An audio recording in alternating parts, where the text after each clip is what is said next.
Hello दोस्तों, स्वागत है आपका ZRA चैनल पर, जहां खुलेंगे रहस्यों के वो पन्ने जिन्हें सुनकर आपकी रूह कांप उठेगी। दुनिया में ऐसी ऐसी कहानियां छुपी हैं जिन्हें जानकर इंसान हैरान रह जाता है। कुछ रहस्य जो सदियों से अनसुलझे हैं, और कुछ सच्चाइयां जो अंधेरे में दबी हुई हैं, और कुछ घटनाएं ऐसी जिनका जवाब आज तक किसी के पास नहीं। तो आइए दोस्तों, शुरू करते हैं आज की रहस्यमयी यात्रा और पर्दा उठाते हैं उस सच से जो छुपा है इस कहानी के पीछे। अगर आपको रहस्य और सस्पेंस पसंद है तो वीडियो को लाइक करना न भूलें। एक ऐसा कॉन्टिनेंट जो भारत से 4 गुना और अमेरिका से 1.5 गुना ज्यादा बड़ा है, जिस पर अधिकार जमाने के लिए न जाने कितने सालों से एक्सप्लोरर जाते रहे, मगर फिर कुछ ऐसा हुआ कि हर किसी ने इस पर अपना क्लेम जमाना बंद कर दिया। पता है क्यों? क्योंकि वे जान चुके थे कि इस कॉन्टिनेंट तक जाना अपनी मौत को दावत देने के अलावा और कुछ भी नहीं है। अब आप सोच रहे होंगे कि आखिर हम किसकी बात कर रहे हैं, तो बताते चले हम बात कर रहे हैं एंटार्कटिका की। वैसे तो एंटार्कटिका की खोज और इसे समझने की कोशिश लंबे समय तक ह्यूमंस के लिए एक इम्पॉसिबल टास्क रहा है। ऐसा इसलिए क्योंकि यह वास्ट आइसी कॉन्टिनेंट हमेशा से मिस्ट्रीज एंड चैलेंजेस से भरा हुआ है। मगर सोचने वाली बात है कि आखिर ऐसा क्यों है कि एंटार्कटिका सदियों तक अनडिस्कवर्ड एंड अननोन बना रहा, जबकि बाकी दुनिया को खोजा जा चुका था। हमारे पड़ोसी देश पाकिस्तान से 15 गुना बड़ी इस कॉन्टिनेंट की वास्टनेस को कैप्चर करने के लिए 20वीं सदी में न जाने कितने देशों ने कोशिशें की, जिसका अंदाजा आप इस बात से लगा सकते हो कि न जाने कितनी बार देशों की आर्मी तक आमने सामने आ चुकी थी। ऐसा इसलिए क्योंकि हर देश इसे अपने कब्जे में लेना चाहता था, मगर फिर कुछ ऐसा हुआ कि हर देश ने इससे अपना दावा वापस ले लिया, जबकि यह दुनिया का 5th लार्जेस्ट कॉन्टिनेंट है। मगर हैरानी की बात यह है कि आज से 200 साल पहले तक यह वर्ल्ड मैप पर था ही नहीं, जबकि सदियों से इसके बारे में कहा जाता था कि एक कॉन्टिनेंट मौजूद है जो साउथ में है। यही वजह है कि सालों से अलग अलग देशों के द्वारा कोशिश की गई, मगर सालों तक अनगिनत एक्सप्लोरेशन के बावजूद 18वीं सदी तक इसे कोई ढूंढ ही नहीं पाया था। इनफैक्ट एक टाइम पर लोगों को ऐसा लगने लगा था कि यह सिर्फ कहानियों की बात है और धरती के साउथ पोल पर ऐसा कोई महाद्वीप मौजूद ही नहीं है।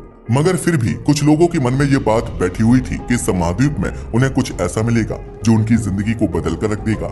इसलिए अपनी जान को दांव पर लगाते हुए न जाने कितने एक्सप्लोरर्स इसे खोजने जाते रहे, और आप जानकर हैरान रह जाएंगे कि उनमें से कितनों की तो इसकी वजह से मौत हो गई थी। लेकिन फिर भी ये मिशन रुक नहीं रहा था, जबकि सब जानते थे कि जो लोग यहाँ जाते थे या तो जाने से पहले ही मर जाते, या फिर वहां जाकर यहाँ का अनबियरेबल टेम्परेचर उन्हें अपनी गिरफ्त में ले लेता है। यही वजह है कि यह सालों तक किसी की नजरों में नहीं आया। लेकिन सोचने वाली बात यह है कि 18वीं सदी से पहले इतना बड़ा महाद्वीप आखिर छुपा हुआ कहाँ था? किसी को इसके बारे में पता क्यों नहीं चल पाया?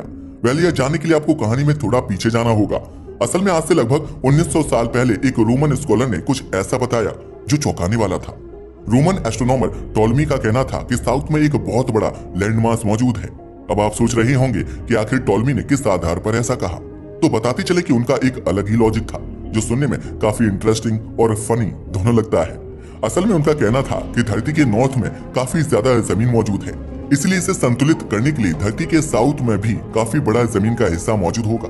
मगर टॉलमी के पास अपनी बात को प्रूफ करने का कोई सबूत नहीं था, इसलिए ये बात कभी इतना ज्यादा महत्वपूर्ण नहीं बन सकी। लेकिन हाँ, फिर भी इसके बारे में चर्चाएं होती रहीं। इसका अंदाजा आप इस बात से लगा सकते हैं कि दूसरी सदी में ग्रीक जियोग्राफर मैरिनस ऑफ टायर ने इसे एंटार्कटिक का नाम दिया था, क्योंकि इस इमेजिनरी कॉन्टिनेंट को एंटार्कटिक सर्कल के आसपास ही बताया जाता था।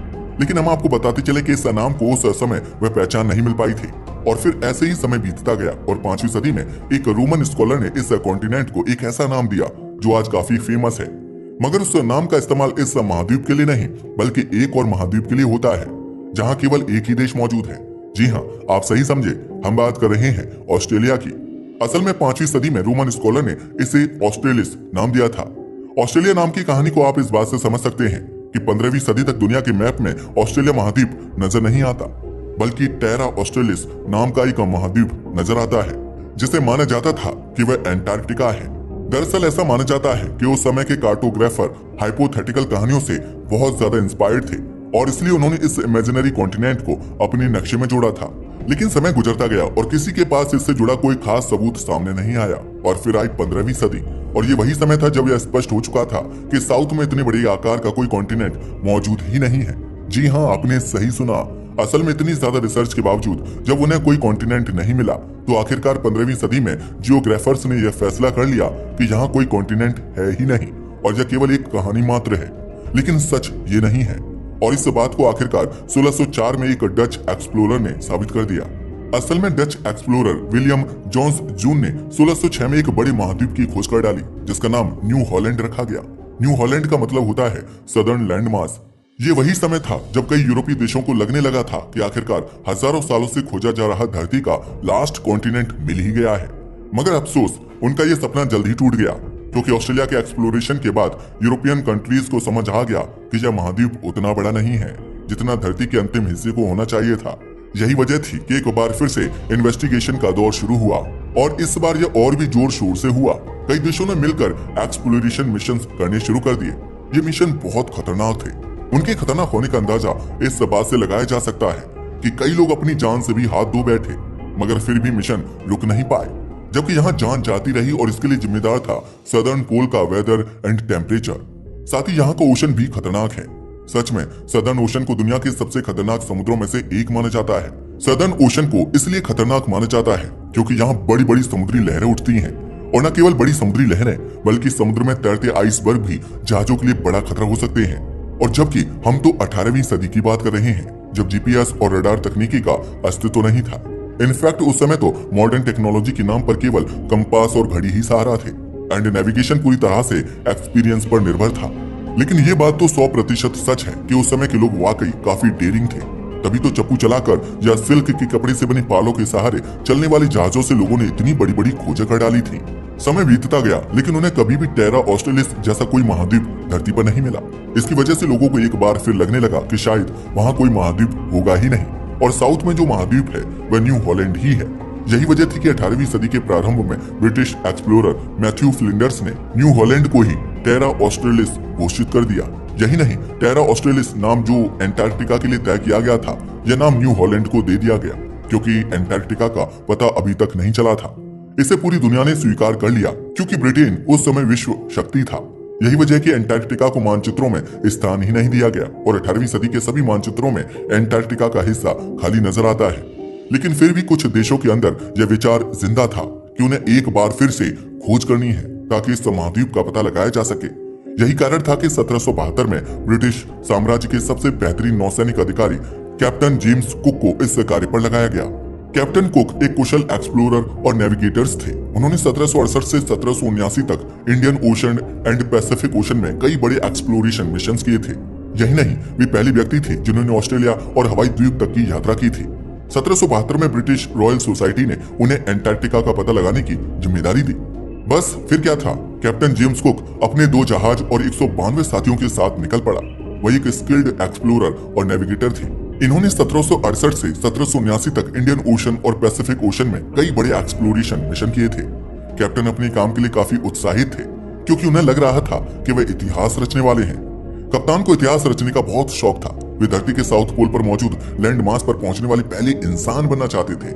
यही वजह थी कि वे जल्द से जल्द चलने की तैयारी करने लगे, मगर वो नहीं जानते थे कि उनका यह सपना सपना ही रह जाएगा और वो कभी वहां जा ही नहीं पाएंगे। लेकिन अभी तो वो निकलने की जल्दी में थे। जैसे ही वह निकले तो 3 साल तक सदर्न सी में लगातार खोज के बावजूद उन्हें इस महाद्वीप का कोई अता पता नहीं मिला। लेकिन वह फिर भी नहीं रुके और 17 जनवरी 1773 को समुद्र के सबसे खतरनाक हिस्सों में जाने की सोची, जिसका नाम है एंटार्क्टिक सर्कल। अपनी और अपने पूरे दल की जान को खतरे में डालकर वे वहां पहुंचे, मगर फ्रीजिंग वाटर और समुद्र में तैरते आइसबर्ग के अलावा उन्हें वहां पर कुछ भी नहीं मिला। उनका यह एक्सप्लोरेशन असफल हो चुका था, मगर इसके बावजूद मिशन चलते रहे, क्योंकि बहुत सारे लोगों को अभी भी किसी चमत्कार का यकीन था। उन्हें लगता था कि धरती के नीचे कोई ना कोई महाद्वीप जरूर मौजूद है। इनमें बड़ी साम्राज्यों में से एक था रूसी साम्राज्य, जिसने 18वीं सदी की शुरुआत में साउथ में कई एक्सप्लोरेशन टीम को भेजा। एक ऐसी ही टीम को रूसी नौसेना के ऑफिसर फेबियन गॉटलिब लीड कर रहे थे। ये भी पूरे इलाके में लगातार एक्सप्लोरेशन मिशन कर रहे थे और फाइनली यह कामयाब हो गए। 20 जनवरी 1820 को उन्होंने इतिहास रच दिया और वे पहले व्यक्ति बने जिन्होंने एंटार्क्टिका को अपनी आंखों से देखा। इस नाम को याद कर लीजिए, क्योंकि ये कई बार कॉम्पिटिटिव एग्जाम में पूछा जाता है। ये पहला मौका था जब किसी इंसान ने इस अनोखी दुनिया पर कदम रखा था, लेकिन अभी तक कोई इस महाद्वीप के बारे में कुछ भी नहीं जान पाया था कि यह कितना बड़ा है।